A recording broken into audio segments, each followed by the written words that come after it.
గురుగారు, ఈ వారం వృశ్చిక రాశి వారికి ఎలా ఉండనుంది? వృశ్చిక రాశి వారికి 4 గ్రహాలు యోగిస్తున్నాయి.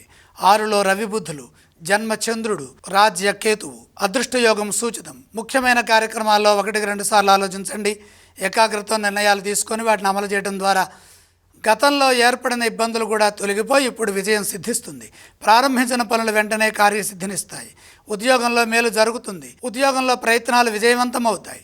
మీ కృషి నలుగురికి తెలుస్తుంది. ప్రశంసలుంటాయి. గౌరవం పెరుగుతుంది. సంతృప్తికరమైన ఫలితం లభిస్తుంది. ఇదే విధంగా వ్యాపారంలో కూడా తగినంత ప్రోత్సాహంతో ముందుకు సాగుతారు. నిర్ణయాత్మకమైన విజయం ఒకటి లభిస్తుంది.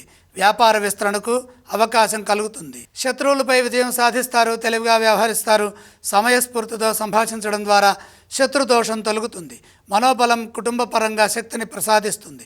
గతంలో లభించనివి, వెతుకుతున్నవి ఇప్పుడు లభిస్తాయి, దొరుకుతాయి.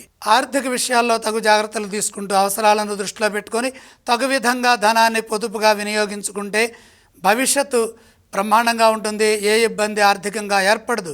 వృశ్చిక రాశి వారు ఎటువంటి స్తోత్రాలను పఠిస్తే బాగుంటుంది? వృశ్చిక రాశి వారు మహాలక్ష్మి ధ్యానం చేయడం మంచిది. వారు ఏ ఆలయాన్ని సందర్శించాలి? లక్ష్మీ దర్శనం మేలు చేస్తుంది. వారు ఎటువంటి దానాలు చేస్తే బాగుంటుంది గురుగారు? శుక్ర ప్రీతిగా బొబ్బర్లు కొద్దిగా దానం చేయండి.